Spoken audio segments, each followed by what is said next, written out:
Thank you for coming to listen to our Trimming Your Personal Statement workshop, where we'll also talk about polishing your prose. This video will cover a recap to make sure that you include everything necessary in your personal statement, as well as recommendations for keeping the page or character count and resources for further support. Personal statements should all include three components. The first is a focus on your career goals. The second is a focus on your academic goals. And the last is a focus on your personal goals. They don't have to be in this order, but sometimes they are. Just remember to mind the cap. So career goals. Here you want to articulate what you want to do when you graduate and why. As you revise this section, make sure you're explaining what you hope to do for yourself and for others as a member of this field. With academic goals, you want to address what you've learned and what you still need to learn. As you revise your essay, make sure you're explaining why this additional education is necessary to build on your current knowledge.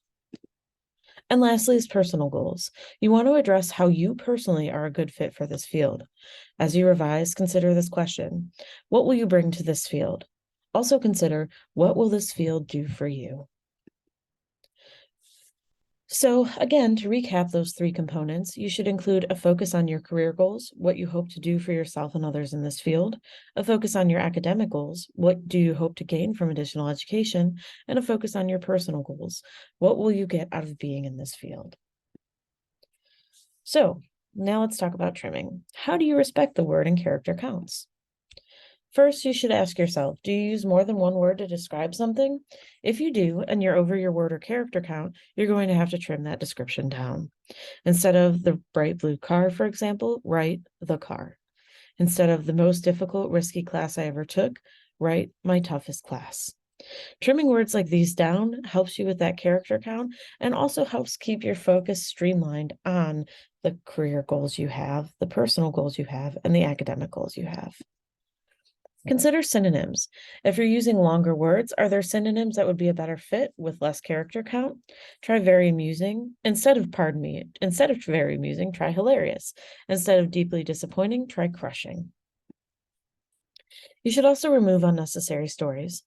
As you edit, you should ask yourself if you need all of your anecdotes to show your readers who you are. A personal statement focused around one narrative is often more cohesive and easy to follow, and thus more memorable to admissions committees. So I'd recommend cutting the other stories. But keep in mind that whatever story you choose, you want to make sure it explicitly relates to your career path. Even if it's not seemingly connected, as long as you can explain to your audience how that story will put you on the career path you're on now, you'll be in good shape.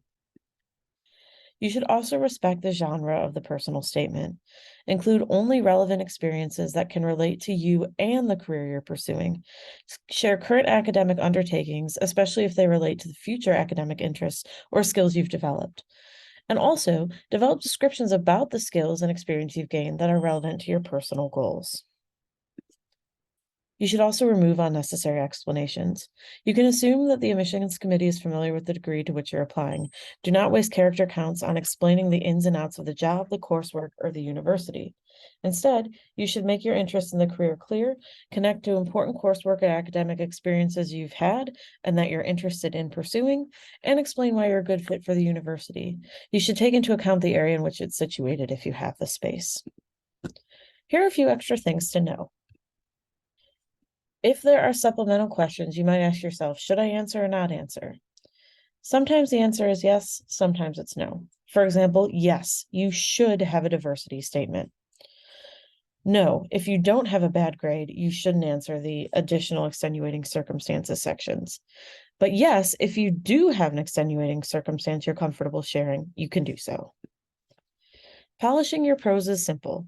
There are a couple things to keep in mind. You can make sure you're consistent with verb tense. Use past tense for events that are over, present tense for events that are ongoing, and future for all the things you're looking forward to. You should read your paper out loud between drafts. You definitely hear different errors than you see. You shouldn't try to edit as you write. Write first, edit later, taking breaks in between. And always, always, always run spell check at least one final time. We have a couple additional resources for support as you work on your personal statement. First is the Campus Career Center, especially Maureen Tobin, who gives great advice.